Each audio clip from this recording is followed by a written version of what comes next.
প্রাচীনকালে একটি গ্রামে একজন লোক বাস করত, যিনি একটি ঘোড়া পালতেন। সেই লোকের 4টি ছেলে ছিল। বাবার কাছে তারা 4জনই প্রিয় ছিল, কিন্তু তারা ছিল প্রথম শ্রেণীর বোকা।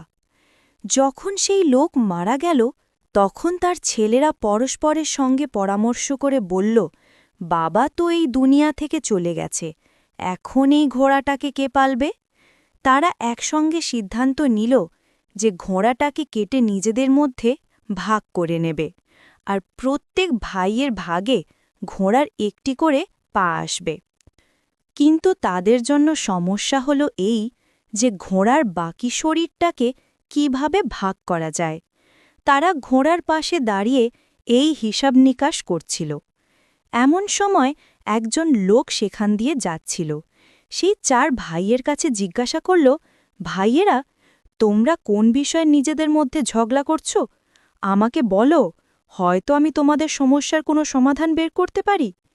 4 ভাইয়ের মধ্যে একজন উত্তর দিল, আমরা 4 ভাই, আপনি আমাদের বলুন, আমরা এই ঘোড়াটাকে নিজেদের মধ্যে সমানভাবে কিভাবে ভাগ করব? সেই লোক বলল, এটা তো খুব সহজ। এমন করো, এ ঘোড়াটাকে বিক্রি করে দাও, আর যে টাকা পাবে তা নিজেদের মধ্যে ভাগ করে নাও। 4 ভাই এই কথায় রাজি হয়ে গেল এবং ঘোড়া বিক্রি করতে শহরের দিকে রওনা হল। পথে তারা একটি জঙ্গলের মধ্যে দিয়ে যাচ্ছিল। সেখানে রাত হয়ে গেল। 4 ভাই সারা দিনের ক্লান্তিতে জর্জরিত ছিল। তারা যেই শুয়ে পড়ল, তাদের ঘুম এসে গেল।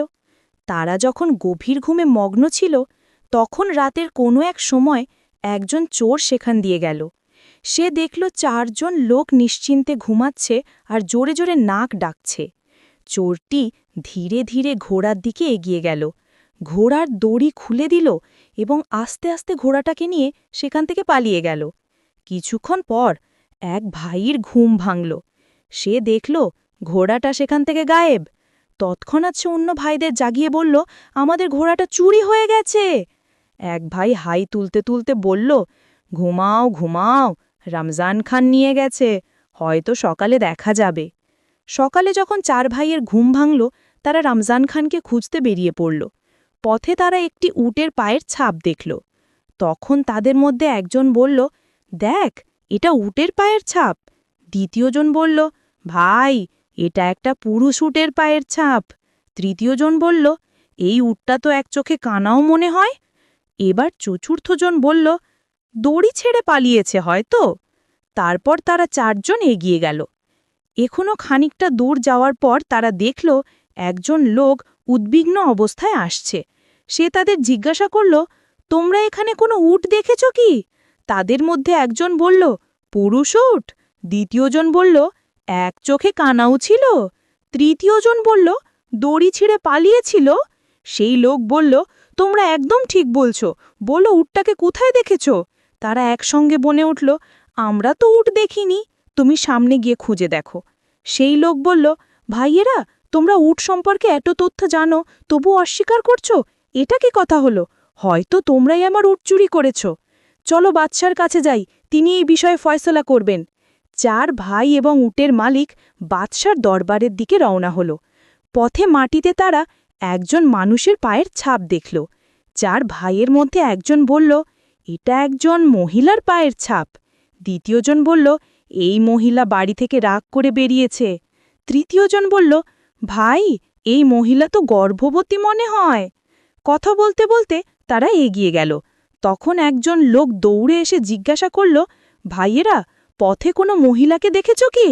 এক ভাই বলল, যে রাগ করে বাড়ি থেকে বেরিয়েছিল। দ্বিতীয় ভাই বলল, আমার মনে বয়সে গর্ভবতীও ছিল। সেই লোক বলল, হ্যাঁ, একদম ঠিক। তৃতীয়জন বলল, রাতের বেলা বাড়ি থেকে পালিয়েছিল। সে বলল, হ্যাঁ হ্যাঁ, একদম ঠিক, বলো সে কোথায়?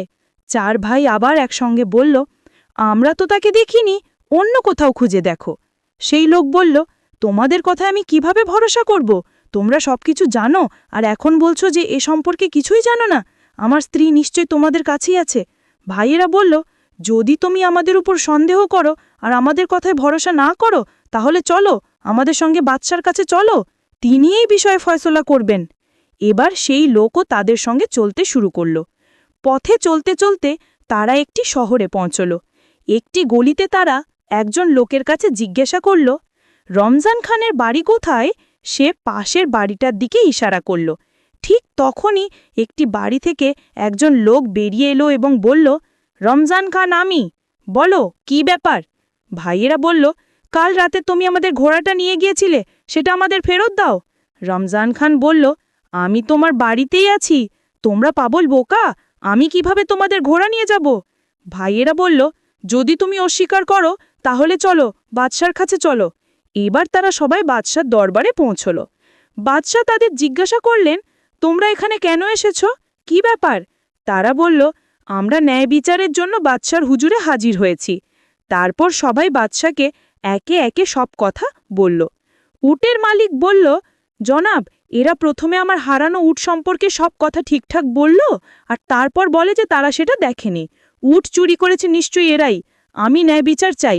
দ্বিতীয় লোক বলল, আমার স্ত্রী রাতে বাড়ি থেকে বেরিয়েছে আর এরা তার সম্পর্কে একদম ঠিক তথ্য দিয়েছে, তারপরও বলছে যে তারা তাকে দেখেনি। আমার স্ত্রীকে অপহরণ করেছে, এই চারজনই আর কেউ নয়। বাদশাহ চার ভাইয়ের কাছে জিজ্ঞাসা করলেন, তোমরা নিজেদের পক্ষে কি বলতে চাও? ভাইয়েরা উত্তর দিল, হুজুর, আমাদের কথা আগে মনোযোগ দিয়ে শুনুন। রাতে রমজান খান আমাদের ঘোড়া চুরি করেছে। এটুকু বলতেই রমজান খান বলে উঠল, আলিজা, আমার এ সম্পর্কে কিছুই জানা নেই, এরা আমাকে বিনা কারণে ধরে এনেছে। বাদশাহ চার ভাইয়ের কাছে জিজ্ঞাসা করলেন, যখন রমজান খান ঘোড়া চুরি করে নিয়ে যাচ্ছিল তখন তোমাদের মধ্যে কেউ কি তাকে দেখেছ? ভাইয়েরা বলল, হুজুর, আমাদের মধ্যে কেউ তাকে দেখেনি। তখন বাদশাহ রেগে বললেন, যখন তোমরা তাকে দেখোইনি তাহলে তার উপর মিথ্যা অপবাদ কেন দিচ্ছ? আর যারা তোমাদের বিরুদ্ধে নিজেদের মামলায় অভিযুক্ত করছে তাদের বিরুদ্ধে তোমরা কি বলতে চাও? এই চার বোকা ভাই বলল, হুজুর, আমাদের ওপর মিথ্যে অপবাদ দিচ্ছে, আমরা অপরাধী নই, আসলে আমরা গায়েবের ইলম জানি, আমাদের সবকিছু ইলমের মাধ্যমে জানা হয়। বাদশাহ বললেন, যদি তাই হয় তাহলে আমি তোমাদের পরীক্ষা নেব এবং দেখব তোমরা সত্যি গায়েব জানো নাকি গল্প বানাচ্ছ। এই জন্য আমি একটি জিনিসকে আরেকটি জিনিসের ভেতরে লুকিয়ে রাখব। যদি তোমরা সঠিকভাবে বলতে পারো তাহলে আমি মানব যে তোমরা সত্যি গায়েব জানো এবং নির্দোষ। তারপর বাদশাহ একটি ডালি বানালেন এবং তা একটি সিন্দুকে বন্ধ করে জিজ্ঞাসা করলেন, বলো, এই সিন্দুকের ভেতরে কি আছে? চার ভাই একে অপরের মুখের দিকে তাকাতে লাগল। বড় ভাই বলল, কোনো গোলাকার জিনিস আছে। দ্বিতীয় ভাই বলল, এর মাঝে একটি ছোট মুকুটও আছে। তৃতীয় জন বলল, এর মাঝে দানা দানা আছে। চতুর্থ জন বলল, কেন বলছো না সিন্দুকে ডালিম আছে? এবার বাদশার বিশ্বাস হলো যে এই ভাইয়েরা সত্যবাদী এবং তারা গায়েবের ইলম জানে। বাদশাহ রমজান খানকে বললেন, এই ভাইয়েদের ঘোড়া ফেরত দাও, নয়তো এর মূল্য পরিশোধ করো। আর অন্যদের বললেন, তোমরা গিয়ে তোমার উট আর তুমি তোমার স্ত্রীকে খুঁজে বের করো, কারণ এই ভাইয়েরা সত্যিই গায়েবের ইলম জানে। রমজান খানের কাছ থেকে ঘোড়ার মূল্য আদায় করে চার ভাই সেই টাকায় ভেড়া ছাগল কিনে নিল এবং নিজেদের গ্রামের দিকে রওনা হলো। দুপুরের সময় তারা একটি জঙ্গলে পৌঁছল যেখানে গাছের ছায়া ছিল এবং ঠান্ডা হাওয়া বইছিল। চার ভাই ক্লান্তিতে জর্জরিত হয়ে পড়েছিল, তাই তারা সেখানেই নিশ্চিন্তে ঘুমিয়ে পড়ল। যখন এক ভাইয়ের ঘুম ভাঙল, সে দেখল একটি ছাগলের বাচ্চা গাছে উঠে গেছে আর ভেড়ারা জাবর কাটছে। সে তার ভাইয়েদের বলল, চুপচাপ উঠে পড়ো। ভাইয়েরা জিজ্ঞাসা করল, কেন, কি হয়েছে? সে বলল, ছাগলগুলো ডাল ভাঙছে আর ভেড়ার আমাদের মারার জন্য পরামর্শ করছে। চার ভাই সেখান থেকে পালিয়ে গেল এবং ভেড়া ছাগলগুলোকে সেখানেই ফেলে রেখে গেল। একটি ভেড়া তাদের পিছু নিল। তখন এক ভাই পাথর তুলে ভেড়াটার উপর ছুঁড়ে বলল, ভাইয়েরা, একটাকে তো আমি মেরে ফেলেছি, এখন যত তাড়াতাড়ি সম্ভব এখান থেকে পালাও। তারা অনেকক্ষণ ধরে দৌড়াতে দৌড়াতে ক্লান্ত হয়ে গেল এবং তাদের শ্বাস ফুলতে লাগলো। দৌড়াতে দৌড়াতে তারা থামল এবং একজন বলল, গুনে দেখ আমরা সবাই ঠিক আছে কি না। এই বলে চতুর্থ ভাই গুনতে শুরু করল, কিন্তু নিজেকে গুনতে ভুলে গিয়ে বলল, আমরা তো তিনজন, আমাদের চতুর্থ ভাই গায়েব। দ্বিতীয়জন বলল, থাক, আমি গুনি। তারপর সে গুনতে শুরু করল, 1 2 3। সেও নিজেকে গুনল না এবং বলল, আমাদের মধ্যে সত্যি চতুর্থ ভাই গায়েব। এভাবে একে একে চারজনই গুনল এবং প্রত্যেকে নিজেকে গুনতে ভুলে গেল। তারা ভাবতে লাগলো যে চতুর্থ ভাই কোথাও হারিয়ে গেছে। এমন সময় সেখান দিয়ে একজন ঘোড়সাওয়ার যাচ্ছিল। সে ভাইয়েদের এই আচরণ দেখে বুঝল যে এরা প্রথম শ্রেণীর বোকা। সে বলল, যদি আমি তোমাদের গুনতি পুরো করে দিই তাহলে আমি কি পাবো? ভাইয়েরা বলল, তাহলে আমরা সবাই তোমার গোলাম হয়ে যাব, তুমি আমাদের যেখানে নিয়ে যাবে আমরা তোমার সঙ্গে যাব। ঘোড়সাবার প্রথম এক ভাইয়ের হাত ধরে বলল 1, তারপর দ্বিতীয় জনের হাত ধরে বলল 2, এভাবে গুনতি পুরো করল। এতে 4 ভাই খুশি হয়ে গেল এবং বলল, আজ থেকে আমরা তোমার গোলাম। ঘোড়সাবার তাদের জিজ্ঞাসা করল, তোমরা এভাবে পালাচ্ছিলে কেন?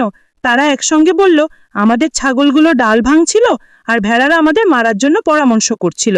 ঘোড়সাবার তাদের বলল, এখন আমার সঙ্গে চলো, আমি তোমাদের ভেড়া ছাগলের সঙ্গে মিটমাট করে দেব। তারা যখন জঙ্গলের কাছে পৌঁছল, পথে সেই ভেড়াটা মরে পড়েছিল। ভাইয়েরা বলল, এই সেই ভেড়া যে আমাদের মারার পরিকল্পনা করছিল। জঙ্গলে পৌঁছে যখন তাদের নজর ভেড়া ছাগলের ওপর পড়ল, 4 ভাই ভয় পেতে লাগলো। ঘোড়সাবার ভেড়া ছাগলের কাছে গিয়ে প্রত্যেকের মাথায় হাত বুলিয়ে দিল। তারপর ভাইয়েদের বলল, এখন ভেড়া ছাগল তোমাদের কিচ্ছু বলবে না। এরপর সে বলল, চলো, তোমরাও আমার সঙ্গে চলো। ঘোড়সাবার ভেড়া ছাগল